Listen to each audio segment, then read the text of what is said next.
नमस्कार, अपना बिहार में स्वागत है आपका। मैं हूं आपके साथ सिरांधा। राज्यसभा में सवर्ण आरक्षण बिल पर चर्चा जारी है। केंद्रीय सामाजिक न्याय मंत्री थावरचंद गहलोत ने सवर्ण आरक्षण संशोधन विधेयक पेश किया, जिसके बाद विपक्ष ने काफी हंगामा किया और उसके बाद सदन की कार्यवाही पहले 2 बजे तक के लिए स्थगित करनी पड़ी। उच्च सदन में बिल पास कराने के लिए 2/3 यानी 163 वोटों की जरूरत होगी। मौजूदा समय में राज्यसभा में बीजेपी गठबंधन के पास 88 सांसद हैं। इनके अलावा कांग्रेस के 50, सपा के 13, बीएसपी के 4, एनसीपी के 4 और आम आदमी पार्टी के 3 सांसदों ने बिल का समर्थन किया है। टीएमसी, अन्ना द्रमुक, बीजेड, टीडीपी और टीआरएस में से किसी एक सांसद के समर्थन करने पर राज्यसभा में ये बिल आसानी से पास हो जाएगा। अगर राज्यसभा में भी सवर्ण बिल पास हो जाता है तो कुल आरक्षण 49.5% से बढ़कर 59.5% हो जाएगा।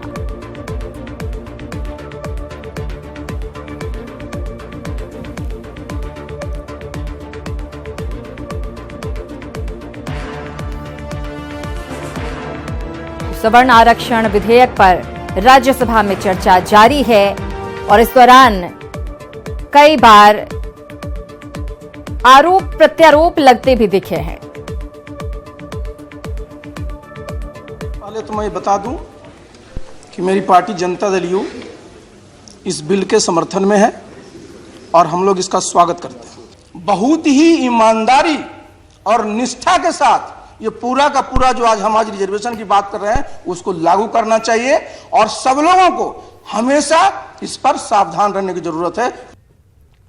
सर, हमारा पोजीशन है, आप कॉन्स्टिट्यूशन के बेसिक स्ट्रक्चर के साथ छेड़छाड़ कर रहे हैं। Article 15 to be read with clause 4, article 16 to be read with clause 4। Sir, कई दिनों तक चर्चा हुई थी जब ये दोनों आर्टिकल बने थे इसी सेंट्रल हॉल में। सर, कई दिन तक आज हमने चंद घंटे निर्धारित कर दिए और कहा इसकी आत्मा को मार दो। मेरे सर बड़ी मुश्किल। और आर्थिक आधार पर सवर्णों को 10% आरक्षण का जहां आरजेडी ने विरोध किया है, मनोज झा को सुन रहे थे आप, वहीं पार्टी के नेता और लालू प्रसाद के बड़े लाल तेज प्रताप यादव ने पार्टी लाइन से इतर बयान दिया है। तेज प्रताप ने गरीब सवर्णों को 10% आरक्षण देने के केंद्र के फैसले की सराहना की है। इतना ही नहीं, तेज प्रताप ने इसके लिए गरीब सवर्णों को शुभकामनाएं भी दी हैं। हालांकि तेज प्रताप ने पिछड़ा, अति पिछड़ा और अन्य पिछड़ा वर्ग के लोगों को 85% आरक्षण देने की वकालत भी की है। का करने का लोग काम करते हैं। पहले तो लोग सोचता नहीं है गरीब आदमी के बारे में, लेकिन अगर ये हुआ है तो ठीक बात है, अच्छी बात है। और बिहार की सियासी सरगर्मी तब बढ़ गई जब कांग्रेस और आरजेडी के एक विधायकों ने नीतीश कुमार से एक अणे मार्ग में जाकर मुलाकात की। इसी मुलाकात के बाद फिर से ये सवाल खड़े होने लगे कि क्या दल बदल का खेल फिर से शुरू होने वाला है। लेकिन विधायकों ने इस बात को सिरे से खारिज करते हुए कहा कि विकास के मुद्दों को लेकर सीएम से उनकी मुलाकात हुई है। वहीं मुलाकात पर मंत्री महेश्वर हजारी ने कहा कि नीतीश कुमार तो पूरे प्रदेश के सीएम हैं, उनसे हर पार्टी के नेता मिल सकते हैं, इसका कोई राजनीतिक मतलब नहीं निकाला जाए। विकास के मामले में बात करना, भोलानाथ पुल जो आरोपी बनना है और वो जो फोर्स समानांतर पूर्ण विक्रमशिला उसी के बात है। इसका कोई राजनीतिक मतलब नहीं, कोई राजनीतिक नहीं, बिल्कुल नए वर्ष में तोहफा देना है भागलपुर को। देखिए, मुख्यमंत्री तो पूरे प्रदेश के होते हैं, सभी दल के लोग के होते हैं, सभी जनता के होते हैं, इसीलिए इसमें दलगत भावना से नहीं देखना चाहिए। विकास के मुद्दे पर कोई भी दल के लोग किसी से भेंट कर सकते हैं, क्योंकि आदरणीय मुख्यमंत्री जी सबसे भेंट करते हैं। अभी कांग्रेस के भी गए हैं, आरजेडी के भी गए हैं, सब दल के लोग उनसे मिल रहे हैं, इसमें दो राय नहीं है। कहीं इसके पीछे कोई राजनीति नहीं, इसके पीछे मैं तो नहीं समझता हूँ कोई राजनीति के है। और मुख्यमंत्री नीतीश कुमार को उनके अपने ही भवन निर्माण विभाग ने 7 सर्कुलर रोड स्थित बंगला खाली करने का आदेश भेज दिया है। दरअसल नियम के मुताबिक किसी भी जनप्रतिनिधि को एक ही बंगला आवंटित किया जा सकता है। मुख्यमंत्री नीतीश कुमार को पहले से ही एक अणे मार्ग स्थित सरकारी आवास दिया जा चुका है, लेकिन फिलहाल इसमें मरम्मत का काम चल रहा है। इसलिए नीतीश कुमार को अस्थायी तौर पर 7 सर्कुलर रोड स्थित बंगला दिया गया था, लेकिन ये बंगला अब मुख्य सचिव को आवंटित कर दिया गया है। ऐसे में नीतीश कुमार को ये बंगला खाली करने का आदेश दिया गया है। वहीं तेजस्वी यादव भी कोर्ट के आदेश के बावजूद बंगले से चिपके हुए हैं। ऐसे में भवन निर्माण मंत्री महेश्वर हजारी ने कहा कि तेजस्वी यादव अगर जल्द बंगला खाली नहीं करते हैं तो उनके खिलाफ विधि सम्मत कार्रवाई की जाएगी। नियम और कानून से चलती है और इससे पहले चूंकि आदरणीय मुख्यमंत्री जी की एक अन्य मार्ग अलॉटमेंट था, तो एक अन्य मार्ग में काम चल रहा है, अभी रेट्रोफिटिंग की काम चल रही है, भूकंप निरोधी काम चल रहा है।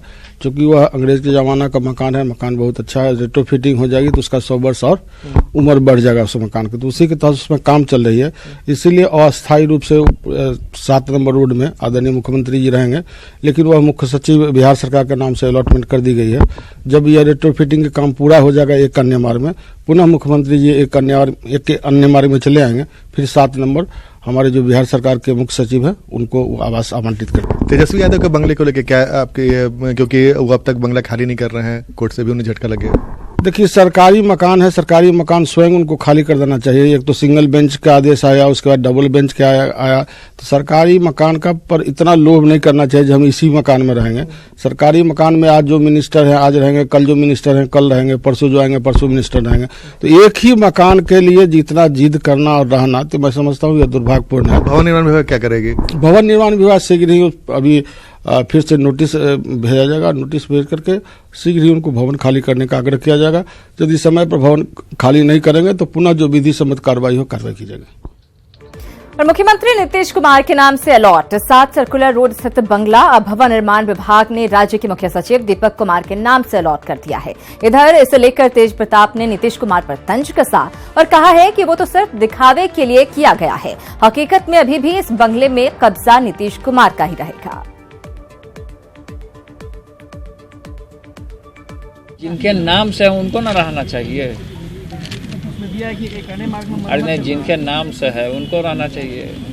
अन्य मार्ग में कहाँ नहीं रहते हैं, जो 7 नंबर में रहते हैं उनको अन्य मार्ग में रहना चाहिए। बच्चा से हम बड़ा हुए हैं तब से मरम्मतें चल रहा है उसमें। हम जब से नीतीश कुमार जी सरकार में आए या शासन में आए, और जब अभी उनका विदाई भी तय है तब से मरम्मतें चल रहा है। हाँ, तो खाली कर दे बंगला, और क्या। तो सुशील कुमार मोदी जी को बंगला का दुख है क्या? अभी चर्च का जमीन हड़प के वहाँ मॉल बना रहे हैं। वहीं पिछले कई साल से एक पोलो रोड के सरकारी आवास में रह रहे सुशील कुमार मोदी ने आज अपना आवास खाली कर दिया। जुलाई 2017 में बिहार में सत्ता परिवर्तन के बाद सुशील मोदी को भवन निर्माण विभाग ने 5 देश रत्न मार्ग स्थित आवास अलॉट किया था और उस बंगले में रह रहे पूर्व उप मुख्यमंत्री तेजस्वी यादव को एक पोलो रोड का बंगला अलॉट किया गया था। लेकिन तब से लेकर आज तक तेजस्वी यादव ने उस बंगले को खाली नहीं किया। यहां तक कि हाईकोर्ट के आदेश के बावजूद उन्होंने बंगला खाली नहीं किया। लेकिन आज सुशील कुमार मोदी ने बंगला खाली कर दिया और फिलहाल हार्डिंग रोड स्थित दिए गए 4 कमरे के मकान में शिफ्ट हो गए हैं। पुराने बंगले से नए मकान तक के इस सफर पर सुशील कुमार मोदी से बात की हमारे सहयोगी नीलकमल ने। देखा जा सकता है कि बंगले की चाबी सौंपने जा रहे हैं भवन निर्माण विभाग, और जो बंगले को लेकर सियासत हुई, अभी तक तेजस्वी यादव ने खाली नहीं किया बंगला, क्या कहेंगे आप? नहीं, मुझे लगता है कि खाली कर देंगे और या उनको खाली कर देना चाहिए। संवैधानिक पदों पर बैठे महत्वपूर्ण लोगों को किसी बंगले से मोह नहीं रहना चाहिए।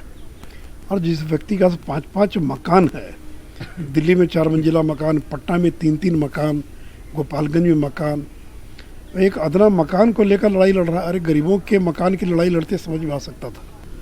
नहीं, हमने तो चाबी सौंप दिया और जो मकान खाली होगा तब जाएंगे उसके अंदर। तो ये थे सुशील कुमार मोदी, जिन्होंने अपना पोलो रोड स्थित सरकारी आवास खाली कर दिया है, उसमें ताला अपने हाथों से जड़ा है और साथ ही इस मकान में वो शिफ्ट कर चुके हैं आज ही। और उन्होंने कहा कि उन्होंने चाबी सौंप दी है भवन निर्माण विभाग को, और साथ ही साथ उन्होंने यह भी कहा कि तेजस्वी की मंशा नहीं है उस बंगले को खाली करने की, जबकि उनके पास अवैध तरीके से कमाए गए 5 मकान और 52 के करीब भूखंड भी मौजूद हैं। कैमरामैन राहुल के साथ नीलकमल, न्यूज़ 18 पटना। रुक करेंगे अगली खबर की ओर। 4.5 साल तक सरकार चलाने के बाद प्रधानमंत्री ने राजनीति का जो जाल बुना है उसे न सिर्फ विरोधी हतप्रभ हैं बल्कि उन्हें सोच नहीं रहा है कि वो करें तो क्या करें। सूत्रों की माने तो गरीब सवर्णों को आरक्षण देने के बाद केंद्र सरकार बजट के दौरान मध्यम वर्ग के परिवार को भी बड़ी राहत देने जा रही है।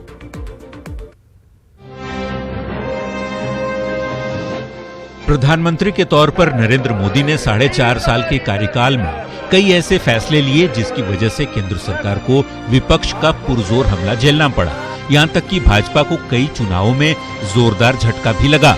लेकिन आम चुनाव से पहले नरेंद्र मोदी ने गरीब सवर्णों को 10% आरक्षण देकर विरोधियों को चित कर दिया।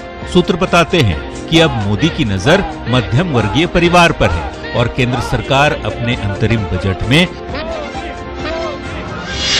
मध्यम वर्गीय परिवार को टैक्स स्लैब में बड़ी राहत दे सकती है। पेंशनर्स के लिए टैक्स बेनिफिट के अलावा हाउसिंग लोन के ब्याज पर भी अधिक छूट दी जा सकती है।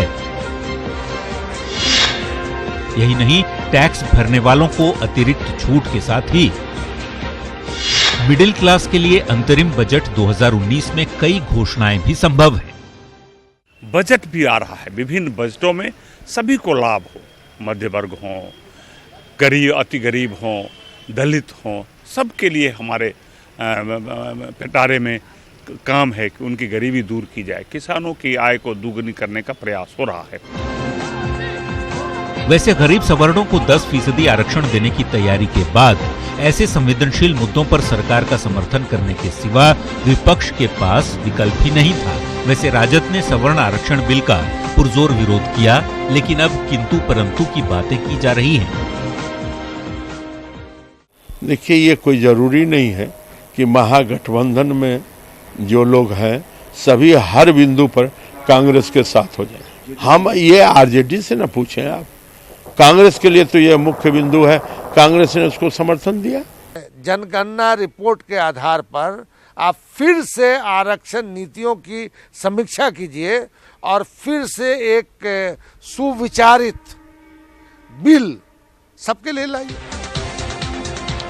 वैसे देश भर में 125 लोकसभा की सीटें ऐसी हैं जहां सवर्णों की बहुलता है। ऐसे में सवर्णों के लिए आरक्षण कार्ड खेलकर केंद्र की मोदी सरकार ने विपक्ष को करारा जवाब तो दिया ही, अब अंतरिम बजट के जरिए यदि मध्यम वर्ग के लिए पिटारा खोल दिया गया तो 2019 की राह मोदी के लिए आसान जरूर हो सकती है। न्यूज़ 18 के लिए पटना से नीलकमल की रिपोर्ट।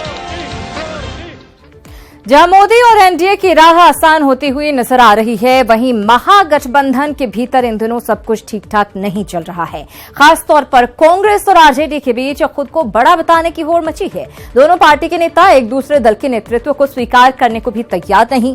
इधर महागठबंधन में जारी खींचतान पर सत्ता पक्ष तंज कस रहा है।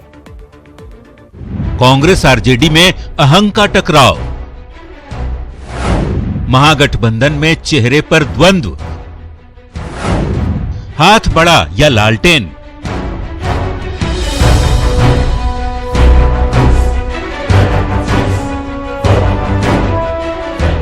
लोकसभा चुनाव का शंखनाद होने में कुछ ही दिनों का वक्त है, लेकिन अभी से कांग्रेस और आरजेडी के बीच इस बात को लेकर टकराव देखने को मिल रहा है कि हम बड़े तो हम बड़े। कांग्रेस की दलील है कि लोकसभा चुनाव का नेतृत्व राहुल गांधी करेंगे और कोई नहीं, क्योंकि हमारे युवराज का नेतृत्व तमाम विपक्षी दलों ने स्वीकार कर लिया है। इधर आरजेडी का साफ कहना है कि बिहार में महागठबंधन का सबसे बड़ा चेहरा अगर कोई है तो वो है तेजस्वी यादव। बात लोकसभा चुनाव का हो या विधानसभा का, तेजस्वी के चेहरे पर ही लड़ा जाएगा। कांग्रेस बड़ी पार्टी है विपक्षी दल में, तो स्वाभाविक है कांग्रेस ने देखा होगा सभी पार्टियों ने मान ही लिया है कि विपक्ष कांग्रेस के नेतृत्व में काम कर रही है, करेगी। अपने अपने युवराज को बड़ा बताने को लेकर महागठबंधन में जारी खींचतान पर सत्ता पक्ष चुटकी ले रहा है। बीजेपी कह रही है कि लोग मुंगेरी लाल के हसीन सपने देख रहे हैं, जिससे कुछ नहीं होने वाला। भले ही मुंगेरी लाल के हसीन सपने देखते हों, लेकिन अब जनता की नजरों में ये महागठबंधन ठगबंधन साबित हो गया है। इसलिए आने वाले चुनाव में इनको खाता खोलने में परेशानी होगी। जाहिर है जिस तरह की बयानबाजी महागठबंधन में देखने को मिल रही है, उसे देख यही अनुमान लगाया जा सकता है कि आने वाले दिनों में सीट शेयरिंग को लेकर विरोधी खेमे में आपसी खींचतान और तल्खी और बढ़ेगी। अमित कुमार, न्यूज़ 18 पटना। और अब बात कर लेते हैं हड़ताल की। पिछले 2 दिनों की हड़ताल ने जनजीवन को परेशान कर दिया है। ट्रेड यूनियनों की हड़ताल के साथ ही बैंक और ट्रांसपोर्टर की एक साथ स्ट्राइक ने लोगों को हलकान कर दिया है।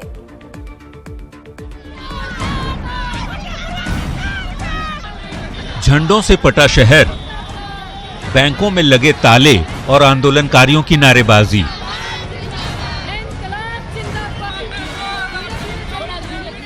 बीते 2 दिनों में यही नजारा दिख रहा है। न कार्यालय में कर्मचारी आ रहे हैं, न ही बैंकों में कोई कस्टमर। एटीएम से लेकर बैंक के सारे काम ठप पड़े हैं। हड़ताल कितना असरदार है, इसका अंदाजा इसी बात से लगाया जा सकता है, क्योंकि बिहार में बैंकों के कुल ब्रांच 6,905 है और एटीएम की संख्या 6,859 है। करीब 60,000 स्टाफ 2 दिनों तक हड़ताल पर रहे और 10 करोड़ से ज्यादा कस्टमर पर इसका सीधा असर पड़ा। बैंक अधिकारियों की माने तो सिर्फ 2 दिनों में 40,000 करोड़ का नुकसान हुआ। 2 दिनों में न कोई डिपॉजिट हुआ और न ही कोई बैंकिंग कार्य।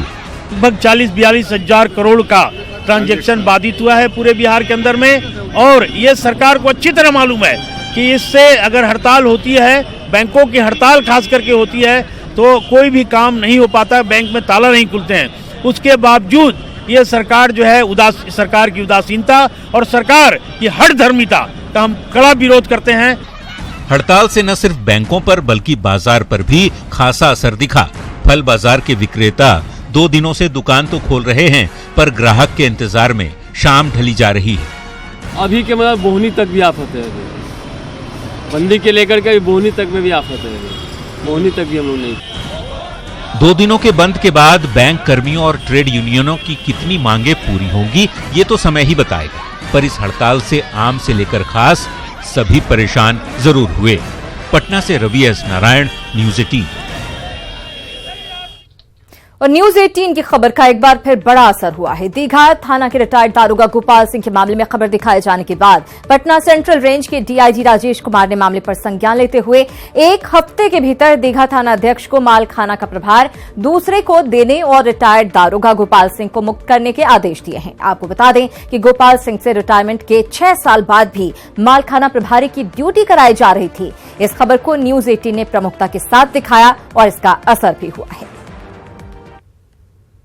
सिंह सब इंस्पेक्टर हैं, वो कई साल से प्रयासरत हैं और वो थाना में मालखाना का चार्ज नहीं दे पाए हैं। पूर्व में आदेश भी हुआ था जिला स्तर से कि एक सब इंस्पेक्टर को दे दिया जाए, पर वो भी टाल मटोल करता रहा, उसने नहीं लिया। तो अभी मैंने उसमें आदेश दिया है एसएचओ को कि 1 सप्ताह के अंदर अंदर वो उन ऑफिसर से चार्ज ले लेंगे, ताकि उनको जो भी पेंशन की या बाकी की जो दिक्कतें हैं उनका सामना ना करना पड़े। इसी के साथ इस बुलेटिन में इतना ही, लेकिन बिहार की बाकी तमाम खबरों को विस्तार से जानने के लिए आप हमारी वेबसाइट पर विजिट करें। हमारी वेबसाइट है news18bihar.com।